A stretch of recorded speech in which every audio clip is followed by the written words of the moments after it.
Hello dear student, good morning to all of you. कैसे सब लोग अच्छे होंगे, अच्छे से पढ़ रहे होंगे। डियर स्टूडेंट, क्लास 12 की फिजिक्स फर्स्ट की हमने 3 लेक्चर ले चुका है, चैप्टर नंबर फर्स्ट की। आज हम लोग का इसके बाद चौथा लेक्चर है, जिसमें हम पढ़ेंगे वैद्युत बल रेखाएं के बारे में कि वैद्युत बल रेखाएं किसे कहते हैं। कल के टॉपिक में हम लोगों ने डिस्कशन किया था कूलॉम्स लॉ के बारे में और एप्सिलॉन नॉट की बीमा मात्रक और उसके न्यूमेरिकल वैल्यू के बारे में। तो कल हम लोगों ने इसके बारे में डिस्कशन किया था। अगर उसमें कोई स्टेप में आप लोग को नहीं समझ में आता तो आप कमेंट बॉक्स में जरूर पूछ सकते हैं और मैं फिर से उसको बताऊंगा, लेकिन आप मन में कोई कन्फ्यूजन मत रखिएगा। और अगर वीडियो और हमारी नोट्स पसंद आती हैं तो चैनल को लाइक, सब्सक्राइब और शेयर करना ना भूलिएगा और अपने दोस्तों को भी शेयर करिएगा कि वो लोग भी इस विषम परिस्थिति में शिक्षा का महत्व जाने और शिक्षा को अच्छी तरीके से ग्रहण करें। तो आइए बच्चों, आज जो टॉपिक हम पढ़ते हैं वैद्युत बल रेखाओं के बारे में। तो वैद्युत बल रेखाएं कहते किसे हैं? तो स्टूडेंट्स, जैसे इसके पहले हम लोगों ने पढ़ा था इलेक्ट्रिक फील्ड के बारे में और चार्ज के बारे में। तो इलेक्ट्रिक फील्ड क्या कहा था कि जैसे हमने समझाया था कि हाथों को फैला के फिर हाथों को बंद करते हैं तो जितना उसमें क्षेत्र आता है उसी क्षेत्र को हम क्या कहते हैं? वैद्युत क्षेत्र कहते हैं। और उस वैद्युत क्षेत्र में हमारे क्या होते हैं? आवेश स्थित होते हैं। तो अब वही चीज़ हम पढ़ेंगे किसमें? वैद्युत बल रेखाओं में। तो वैद्युत बल रेखाएं कहते किसे हैं? मान लेते हैं कि कोई वैद्युत क्षेत्र है और इस वैद्युत क्षेत्र में हमारे चार्जेस उपस्थित हैं। मान लेते हैं यहाँ ब्लैक बोर्ड है, इस ब्लैक बोर्ड पे हमारे क्या है? चार्जेस हैं। और यह जो ब्लैक बोर्ड है ये हमारा क्या होता है? वैद्युत क्षेत्र मान लेते हैं। इस वैद्युत क्षेत्र में अगर हमारे चार्जेस हैं, मान लेते हैं वो चार्जेस कहाँ से कहाँ तक है? Q1, Q2, Q3 so on, कहाँ तक मान लिया जाए? Qn तक मान लिया जाए। इस वैद्युत क्षेत्र में हमारे कितने चार्जेस हैं? Q1 से लेके Qn तक हैं। और यह जो चार्जेज हैं, यह चार्जेज हमारे पॉजिटिव चार्ज भी हैं और निगेटिव चार्ज भी हैं। यानी इस वैद्युत क्षेत्र में जो आवेश स्थित है, यह आवेश हमारे क्या है? पॉजिटिव चार्ज में भी है और निगेटिव चार्ज में भी है। तो अभी इसके पहले हम लोगों ने डिस्कशन किया था कि जब पॉजिटिव या निगेटिव चार्ज एक दूसरे के पास आते हैं तो एक दूसरे को क्या करते हैं? ये प्रतिकर्षित करते हैं। और प्लस माइनस या माइनस प्लस आते हैं तो एक दूसरे को क्या करते हैं? आकर्षित करते हैं। तो अब उस चीज़ का हम इसमें उपयोग करेंगे। कैसे किया जाएगा? जब भी हम चार्जेस की बात करते हैं तो चार्जेस हमेशा क्या होती है? पॉजिटिव टू निगेटिव, यानी इसकी जो रेखाएं समाप्त होती हैं वह रेखाएं कहाँ पे समाप्त होती हैं? पॉजिटिव से शुरू होती हैं और निगेटिव पे जाके खत्म हो जाती हैं। तो अब उस चीज़ को हम पढ़ेंगे किसमें? वैद्युत बल रेखाओं में। कि वैद्युत बल रेखाएं क्या होती हैं, कैसे समझा जाएगा इसको? तो देखिए कहा इसमें ये गया है कि जो वैद्युत बल रेखाओं में इस वैद्युत क्षेत्र में स्थित जो भी आवेश हैं, इन आवेशों में जो पॉजिटिव आवेश है और जो निगेटिव आवेश हैं, यह रेखाएं जो होती हैं वो कैसी होती हैं? काल्पनिक होती हैं। यानी कहने का मतलब क्या है?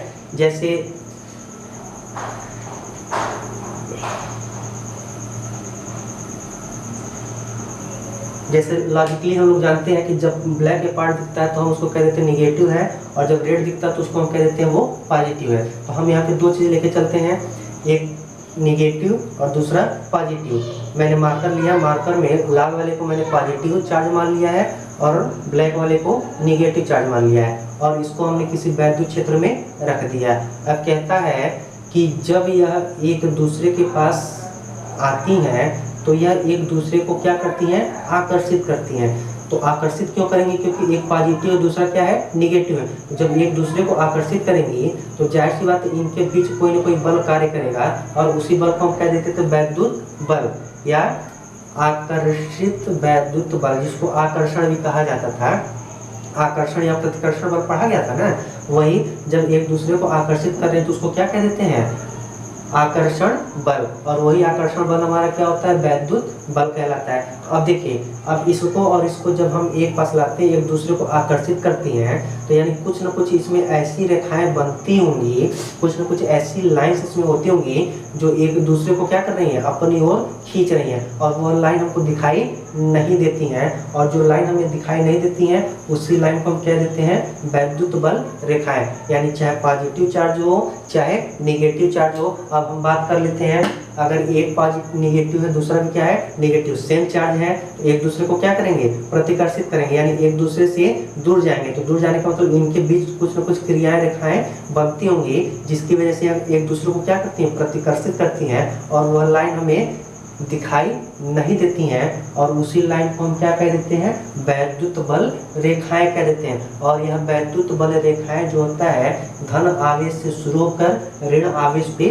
समाप्त होती हैं और यह वैद्युत बल रेखाएं एक दूसरे को कहीं पर प्रतिच्छेदित नहीं करती हैं। देख लीजिए अगर हम दोनों को लेके चल रहे हैं, अगर दोनों एक दूसरे को प्रतिकर्षित कर रही हैं तो ये बीच से जो रेखाएं निकल रही हैं वो रेखाएं एक दूसरे को कहीं पे काटती नहीं है, यानी वैद्युत बल रेखाएं एक दूसरे को कहीं पे प्रतिच्छेदित नहीं करती हैं। अगर ऐसा होता है तो वहाँ से दो स्पर्श रेखाएं प्राप्त होती हैं जो वैद्युत बल रेखाओं को परिभाषित नहीं करती हैं, यानी वैद्युत बल रेखाएं एक दूसरे को प्रतिच्छेदित नहीं कर सकती हैं। वैद्युत बल रेखाएं धनात्मक से शुरू होकर ऋणात्मक पे क्या होती हैं समाप्त होती हैं।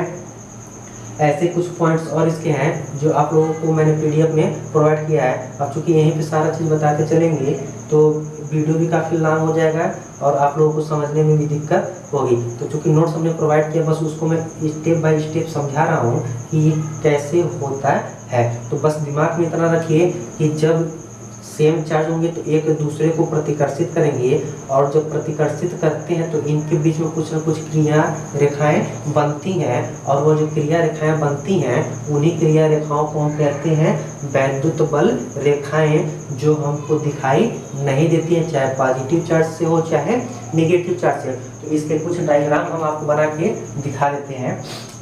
जैसे देख लेते हैं इस वैद्युत क्षेत्र में हम मान लेते हैं दो चार्जेस हैं।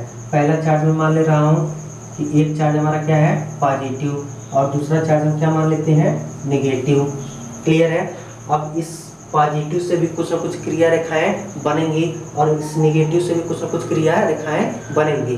क्योंकि एक प्लस है दूसरा क्या है माइनस है, इस पे भी कुछ ना कुछ क्रिया रेखाएं अपनी बनेंगी और इस पे भी कुछ ना कुछ क्रिया रेखाएं बनेंगी। तो आइए क्रिया रेखाएं बना देते हैं। एक हमारा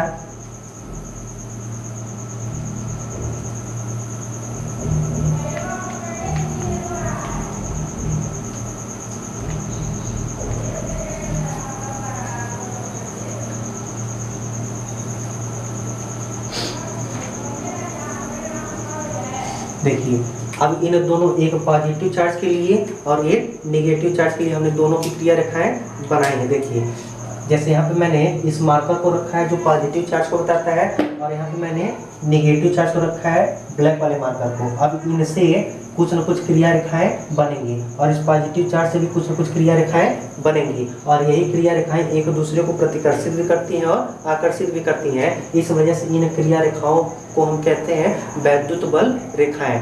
क्या कहा गया है कि इस पॉजिटिव से इस नेगेटिव से अपना कुछ न कुछ रेखाएं बनेंगी और वो रेखाएं कैसी होती हैं काल्पनिक होती हैं जो हमें दिखाई नहीं देती हैं। तो यह काल्पनिक रेखाएं जो निकलती हैं यही काल्पनिक रेखाएं एक दूसरे को अपनी ओर आकर्षित भी करती हैं और प्रतिकर्षित भी करती हैं और यही क्रिया रेखाएं हमारी क्या कहलाती हैं वैद्युत बल रेखाएं कहलाती हैं। एक चीज में ध्यान दीजिएगा कि जो नेगेटिव चार्ज होता है वो सदैव अपनी ओर खींचता है, यानी इसका जो रे डायग्राम होगा किधर होगा अंदर की ओर होगा, ये सदैव अपनी ओर क्या करेगा खींचेगा। क्लियर है। क्यों? क्योंकि इसके पास कम है तो लेगा, इसके पास अधिक है तो देगा और इसकी जो रेखा निकलती हैं वो किधर क्यों निकल जाती हैं बाहर की ओर निकल जाती हैं। क्लियर है। जो पॉजिटिव चार्ज होती हैं वो बाहर की ओर निकलती हैं और जो नेगेटिव चार्ज है वो अंदर की ओर करती हैं। तो जब ये बाहर से जाता है ये अंदर से आता है तो एक दूसरे को क्या कर देती हैं आकर्षित कर देती हैं और इनसे बनने वाली जो रेखाएं होती हैं वह रेखाएं वैद्युत बल रेखाएं कहलाती हैं। क्लियर हो गया। अब दूसरा डायग्राम इसका देख लिया जाए कि एक मान लेते हैं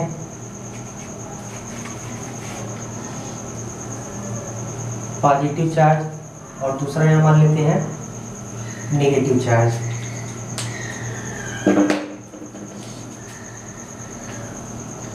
एक यहाँ पे मान लिया गया है नेगेटिव और यहाँ पे पॉजिटिव। तो देखिए यहाँ पे बताया गया है कि जो पॉजिटिव चार्ज होते हैं यह सदैव क्रिया रेखाएं किधर होती हैं इनकी बाहर की ओर होती हैं, यानी इनसे जो रेखाएं हमारी निकलती हैं वो सदैव किधर होंगी बाहर की ओर होंगी और माइनस पे जो क्रिया रेखाएं हमारी बनती हैं वो सदैव किधर होंगी, अंदर की ओर होंगी, और इनकी जो दिशा होती है वह प्लस से माइनस होती है। यानी यह जो वैद्युत बल रेखाएं बनती हैं यह कहाँ से होती हैं, प्लस से माइनस की ओर होती हैं, और यह रेखाएं एक दूसरे को कभी प्रतिच्छेदित नहीं करती हैं। अगर यह रेखाएं एक दूसरे को प्रतिच्छेदित करती हैं तो वह वैद्युत बल रेखाओं में नहीं आएगा, यानी वो हमारा क्या है, गलत है, क्योंकि वैद्युत बल रेखाओं में रेखाएं एक दूसरे को प्रतिच्छेदित नहीं करती हैं। अगर हम ऐसा देख लेते हैं वहां पे भी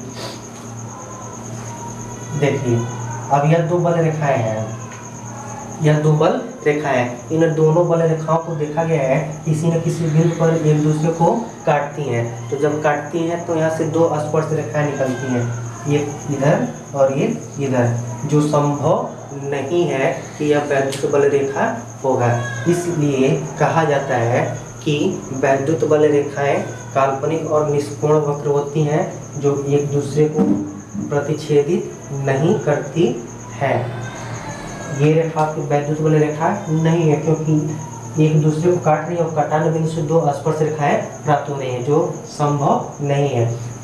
यहाँ से पॉजिटिव से निगेटिव, निगेटिव अपनी ओर लेता है, पॉजिटिव अपनी ओर अपने से दूर भेजता है।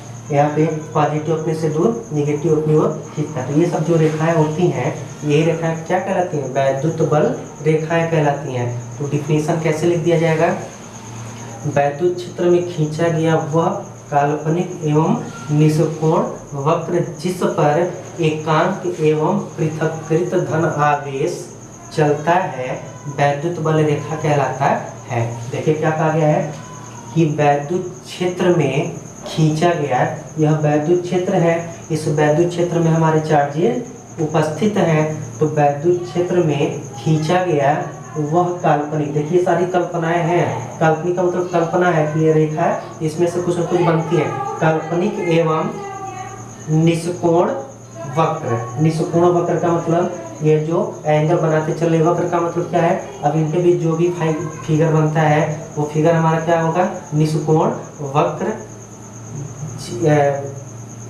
काल्पनिक एवं निष्कोण वक्र जिस पर स्वतंत्र एवं पृथक्कृत एकांक धन आवेश, जिस पर स्वतंत्र एवं पृथक्कृत धन आवेश चलता है वैद्युत बल रेखा कहलाता है। यानी वैद्युत बल रेखाएं सदैव पॉजिटिव से किधर चलेंगी, निगेटिव, सदैव पॉजिटिव से किधर चलेंगी, निगेटिव। तो उन रेखाओं को हम कह देते हैं वैद्युत बल रेखाएं।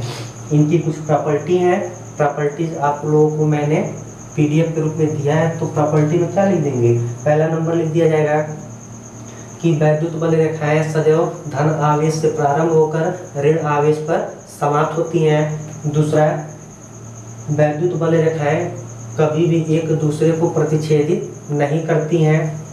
तीसरा, समान दूरी पर स्थित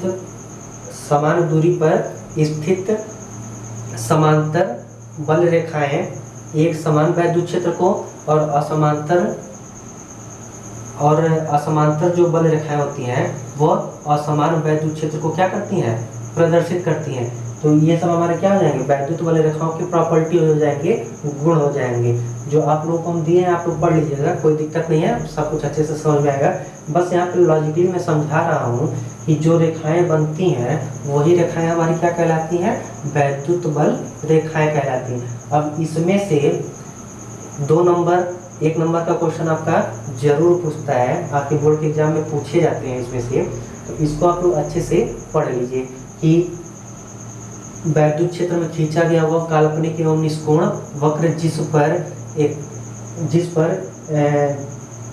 पृथक्कृत एकांक धन आवेश चलता है वैद्युत बल रेखा कहलाता है। प्रॉपर्टी क्या लिख देंगे, यह धन आवेश से प्रारंभ होकर ऋण आवेश पर समाप्त होता है। दूसरा इसमें लिख देंगे कि धन आवेश से शुरू होता है और ऋण आवेश पे खत्म होता है। यह काल्पनिक रेखाएं एक दूसरे को कभी प्रतिच्छेदित नहीं करती हैं। तीसरा क्या लिख देंगे कि जो समान वैद्युत बल रेखाएं हैं वो समान वैद्युत क्षेत्र के, और जो असमान बल रेखाएं होती हैं वह असमान वैद्युत क्षेत्र को प्रदर्शित करती हैं। जो 3 प्रॉपर्टी लिख दीजिएगा, आपको 1 से 2 नंबर मिल जाएगा। तो ये हमारा हो गया वैद्युत बल रेखा के बारे में। अब जो हम डिस्कशन करेंगे, कल पढ़ा गया था कूलॉम्स लॉ के बारे में, तो अब हम कूलॉम्स लॉ को देखेंगे, कूलॉम का वेक्टर फॉर्म। अब हम उसके वेक्टर फॉर्म को देखेंगे, उसके सदिश फॉर्म को देखेंगे कि कूलॉम का सदिश नियम क्या कहता है। तो आइए, अगर कहीं से कोई दिक्कत होती है डियर स्टूडेंट, तो आप लोग निसंकोच कमेंट में करके पूछिए, कोई दिक्कत नहीं है। फिर से हम बताएंगे, एक एक चीज समझाएंगे, एक एक पॉइंट बताएंगे, कोई कंफ्यूजन नहीं रखिएगा।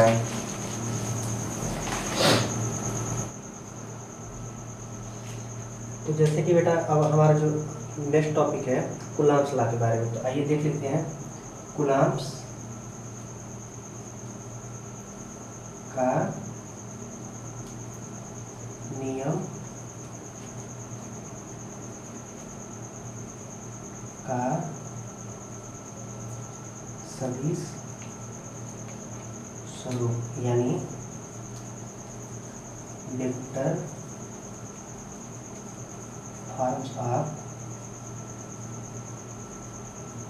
Coulomb's law. तो जो टॉपिक हम लोग का है कूलॉम के नियम का सदिश स्वरूप। जैसे कल हम लोग कूलॉम का नियम पढ़े थे, तो फार्मूला हमारा निकल के आया था F=1/4πε0 Q1 Q2 अपन क्या आया था R²। अब इसी फार्मूले से हम प्रूव करेंगे इसके वेक्टर फॉर्म को, कि वेक्टर फॉर्म कूलॉम का क्या होता है। तो जैसे कल हमने 2 चार्जेस के बारे में बात किया था, तो कूलॉम्स का नियम क्या होता है, 2 चार्जेस के लिए ही अप्लाई होता है। तो अब हम इसको प्रूव करते हैं, देखिए कैसे। फिगर समझ लो अच्छे से, फिगर पे सारा चीज डिपेंड है। देखो,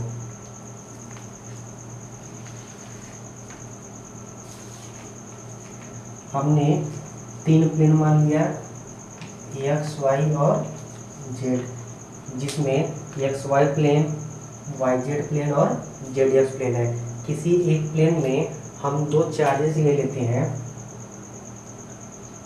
एक को Q1 चार्ज और दूसरे को Q2 चार्ज, और इनको कुछ दूरी पर क्या किया जाता है, रख दिया जाता है। कल कूलॉम्स के नियम में हम लोग पढ़े थे।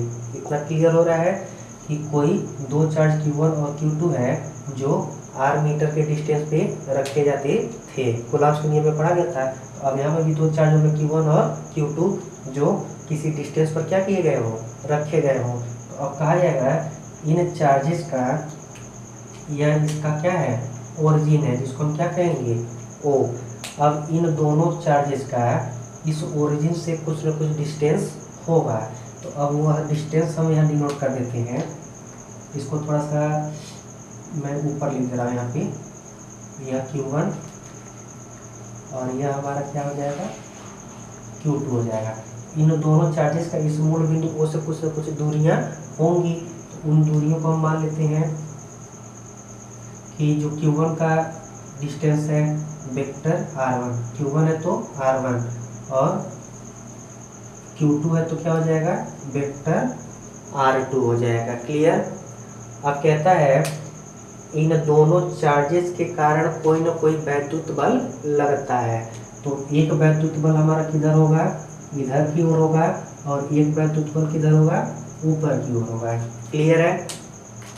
यानी यहाँ पे जो होगा यह एक फोर्स हो जाएगा जिसको हम कह देते हैं वेक्टर F, और यहाँ पे एक दूसरा फोर्स हो जाएगा जिसको हम क्या कह देते हैं, वेक्टर F। अब यह वेक्टर F क्या क्या होंगे, यहाँ पे कौन सा बल होगा और यहाँ पे कौन सा बल होगा, किसके कारण कौन सा बल होगा, उसको हम बताते हैं।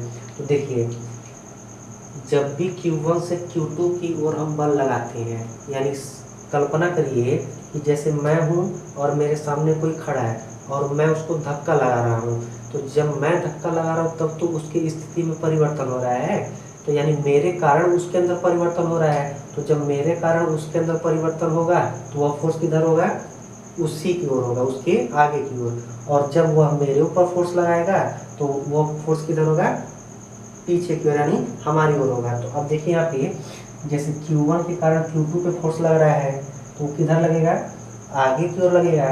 तो जब Q1 से Q2 की ओर फोर्स लगता है तो जिसके कारण लगता है उसको बाद में और जिस पर लगता है उसको पहले। तो पहले किस पे लग रहा है, 2 पे, तो यहाँ कितना लिख देंगे 2।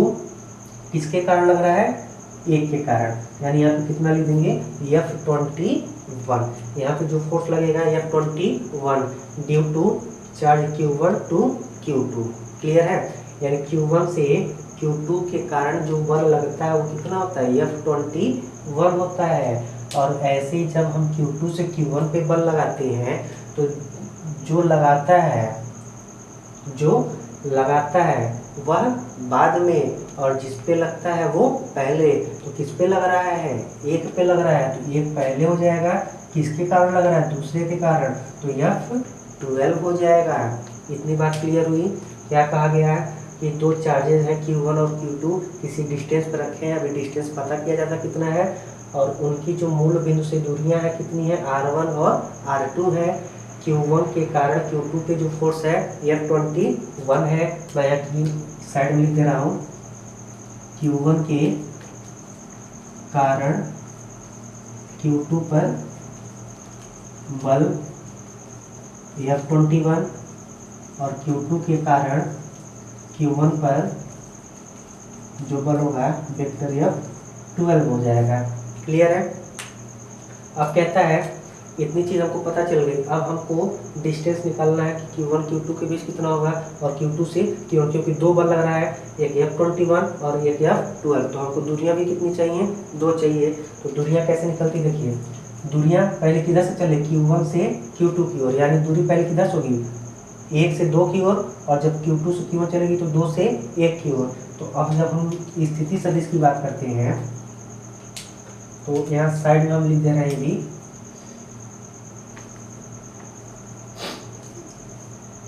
Q1 से Q2 की स्थिति सदिश कितनी हो जाएगी, वेक्टर R12 बराबर Q1 से Q2 की जो स्थिति सदिश होगी कितनी होगी, वेक्टर R12, यानी 1 से 2 पे चल रहा है तो R12 बराबर कितना हो जाएगा, वेक्टर के फार्मूले से वेक्टर R2 माइनस कितना हो जाएगा, वेक्टर R1 हो जाएगा। ऐसे ही जब हम Q2 से Q1 के लिए निकालेंगे तो क्या हो जाएगा, Q2 से Q1 की स्थिति सदिश, तो इसके लिए क्या हो जाएगा, वेक्टर R21 बराबर vector R1 minus vector R2, यानी एक में से हम 2 को क्या करेंगे, डिवाइड कर देंगे। ये वेक्टर की फार्मूले से है, क्लास 11th में आप लोग पढ़े होंगे। तो जब हम Q1 से Q2 का डिस्टेंस निकालते हैं तो R12, और जब हम Q2 से Q1 का डिस्टेंस निकालते हैं तो R21। लेकिन ये बल जो होता है Q1 से कारण Q2 पे F21 और Q2 से Q1 पे कितना हो जाता है, F12 हो जाता है, जो ऊपर आपको लिखा गया है। क्लियर है। Q2 के कारण जो Q1 पे फोर्स लगेगा F12 और Q1 के कारण Q2 पे जो फोर्स लगेगा F21 होगा। अब जो दूरियां हमारी हैं R12 और R21, इनकी कुछ न कुछ यूनिट वेक्टर भी होती हैं। तो कक्षा 11 में आप लोग पढ़े होंगे। तो यहाँ पे मैं लिखता हूँ, यदि यूनिट वेक्टर R21 तथा unit vector R12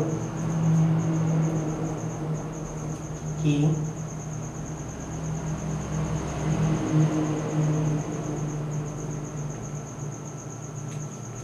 vector R21 तथा R12 की, ऐसे लिख दो, यदि वेक्टर R21 तथा R12 वेक्टर R21 तथा वेक्टर R12 के एकांक सदिश हो तो देखो क्या लिखा गया है, यदि वेक्टर R21 और यदि यूनिट वेक्टर R21 तथा यूनिट वेक्टर R12 और R12 के एकांक सदिश हो तो, और एकांक सदिश के फार्मूला से। तो अब हम जानते हैं एकांक सदिश का formula, unit vector R 21 equal to vector R21 upon mod of R21, ये फार्मूला होता है। और जब हम 12 के लिए बात करेंगे तो वेक्टर R12 बराबर कितना हो जाएगा, vector R12 upon mod of vector R12, ये हमारा किसके लिए हो जाएगा, इसको यूनिट वेक्टर है।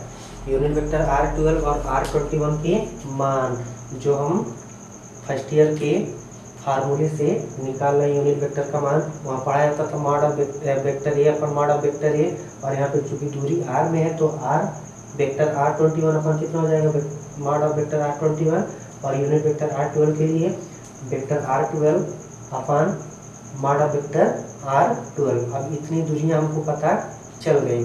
क्या क्या पता चला है कि Q1 Q2 दो आवेश हैं जिनकी मूल बिंदु O से दूरियां क्रमशः वेक्टर R1 तथा वेक्टर R2 है। Q1 के कारण Q2 पे जो फोर्स है, Q1 के कारण Q2 पे जो फोर्स है F21, और Q2 के कारण जो Q1 पे फोर्स है F12 है, तथा Q1 से Q2 पे जो स्थिति सदिश है वह कितनी है, R12 है, और Q2 से Q1 पे जो स्थिति सदिश है वो R21 है। तो अब हम क्या लिखेंगे, यहाँ पर लिख दीजिएगा R12 बराबर कितना हो जाएगा, R2 माइनस R1, और जब हम 21 के लिए निकालेंगे तो R1 माइनस कितना हो जाएगा, R2 हो जाएगा। तो अब हम फिगर को इरेज करते हैं।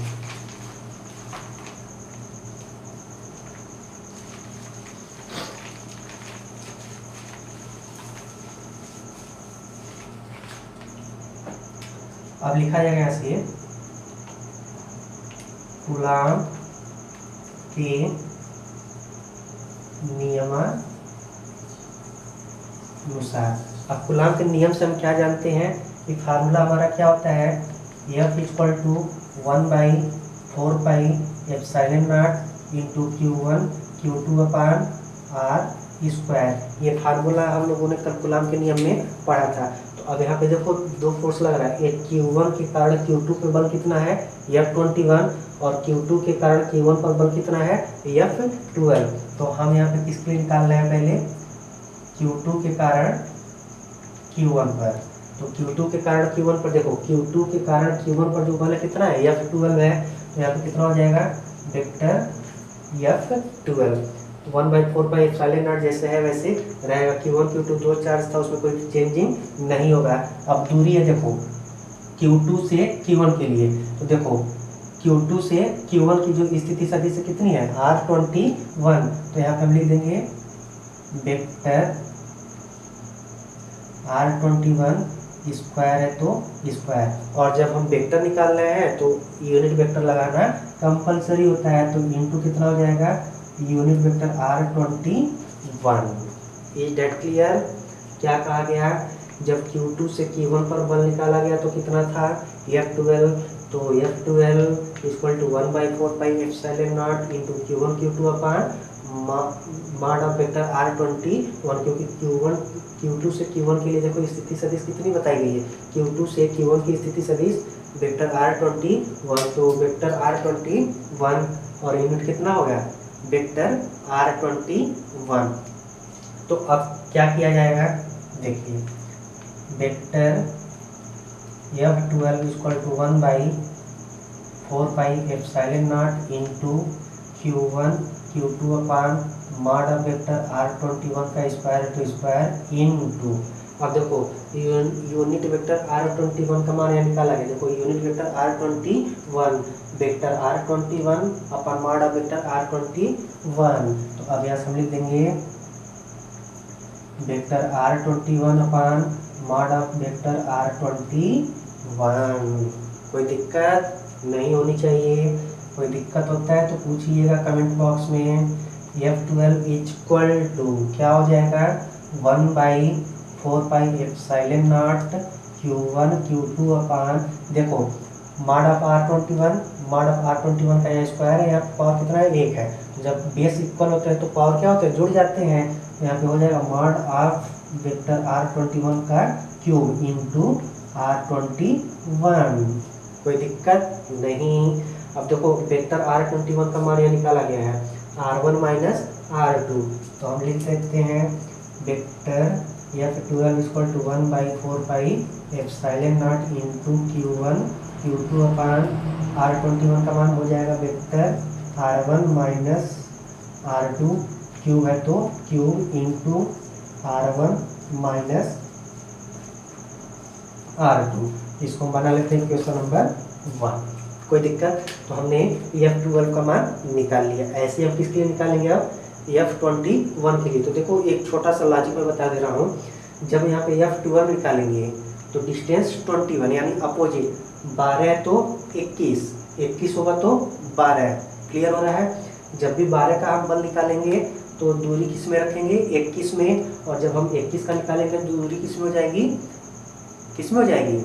जब दूरी हम 21 में बल हम 21 का निकालेंगे तो दूरी किस में हो जाएगी? 12 में हो जाएगी। यानी दोनों एक दूसरे के क्या हो जाएंगे? अपोजिट। और कैसे होता है वो आपको मैंने यहाँ समझा भी दिया है। ठीक है? अगर बाय द वे नहीं आ रहा था तो इतना याद रखिएगा, 12 होगा तो 21, 21 होगा तो 12। अब ऐसे हम किसके लिए निकालेंगे? Q1 के कारण Q2 पे। तो अब हम निकालते हैं Q1 से Q2 पर वैद्युत बल। तो Q1 से Q2 पे देखो, Q1 से Q2 पे बल कितना था? F21। तो वेक्टर कितना हो जाएगा? F21 equal to 1/4 pi epsilon naught into Q1 Q2 upon मार। देखो अब Q1 से Q2 पे लाजी बताया था ना, 21 होगा तो दूरी किस में हो जाएगी? 12 में हो जाएगी। यहाँ पे देख भी सकते हो Q1 से Q2 की स्थिति सदिश कितनी थी? R12 थी। तो यहाँ पे कितना हो जाएगा? वेक्टर R12 स्क्वायर होता है तो square into unit vector R12। Clear है? अब फिर हम इस यूनिट वेक्टर R12 का मान रखते हैं तो कितना आया? वेक्टर R12 अपॉन मान ऑफ वेक्टर R12। तो क्या हो जाएगा? F21 equal to 1/4 pi epsilon naught into Q1 Q2 upon mod of vector R12 का square into unit vector R का मान तो क्या निकला है? तो हो जाएगा R12 upon mod of vector R12। अब इसको हम यहाँ से इरेज कर देते हैं।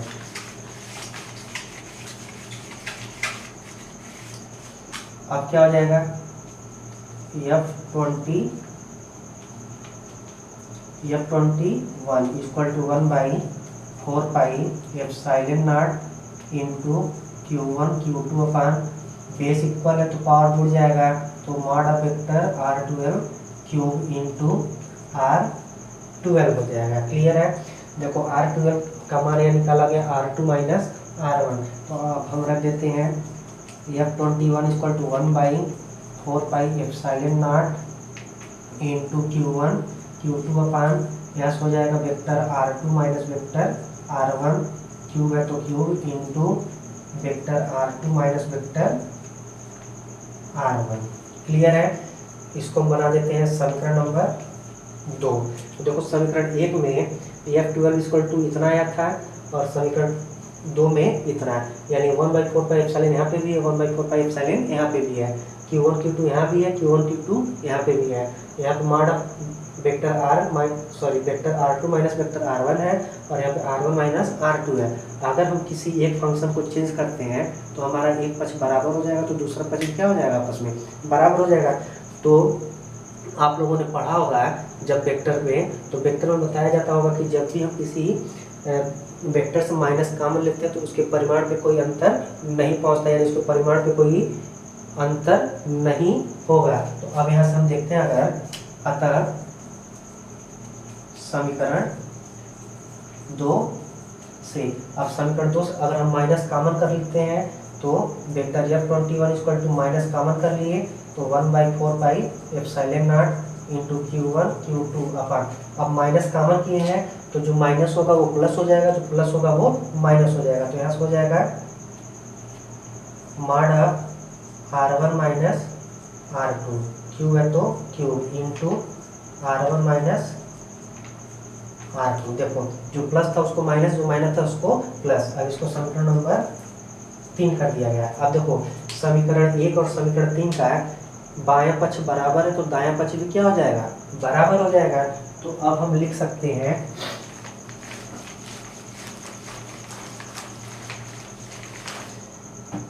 समीकरण 2 तथा समीकरण 3 से, देखो वेरी सॉरी, समीकरण 1 तथा समीकरण 3 से, यहाँ पे 1 है, समीकरण 1 तथा समीकरण 3 से। तो देखो 1/4 pi epsilon 0, 1/4 pi epsilon 0, Q1 Q2 Q1 Q2, R1 minus R2 R1 minus R2 R1 minus R2 R1 minus R2, यानी जब बायां पक्ष बराबर है तो दायां पक्ष क्या हो जाएगा, बराबर हो जाएगा, यानी वेक्टर F12 इक्वल टू, देखो यहाँ पे कितना हो जाएगा, इसके बराबर हो जाएगा माइनस F21। देखो ये माइनस यहाँ पे बच रहा है, बाकी फंक्शन तो बराबर, तो माइनस में यहाँ उतार देंगे तो कितना हो जाएगा, vector F12 equal to minus of F21, यानी कूलॉम का जो सदिश रूप है वह न्यूटन के तृतीय नियम पे भी आधारित है, यानी यह जो है न्यूटन के थर्ड लॉ पे क्या करता है, आधारित है। अब इस चीज़ को आप लोगों को मैंने नोट्स दिया भी है, यहाँ पे समझा भी दिया कैसे कैसे आया है। अगर किसी स्टेप में दिक्कत होती है, समस्या होती है, तो आप कमेंट में करके पूछिएगा। अगर समझ में आ गई होगी तो और अच्छी बात है, नहीं समझ में आया होगा तो कमेंट करिएगा, मैं कल से फिर एक लेक्चर इसको लेके आपको अच्छे से समझा दूंगा। और अगर वीडियो और नोट्स पसंद आती हैं तो प्लीज़ लाइक सब्सक्राइब करना ना भूलिए, और बच्चों को अधिक से अधिक शेयर करिए कि वो इस छुट्टी में अपने पढ़ाई को अच्छे से कर सकें, उनकी तैयारी अच्छे से हो सके। धन्यवाद।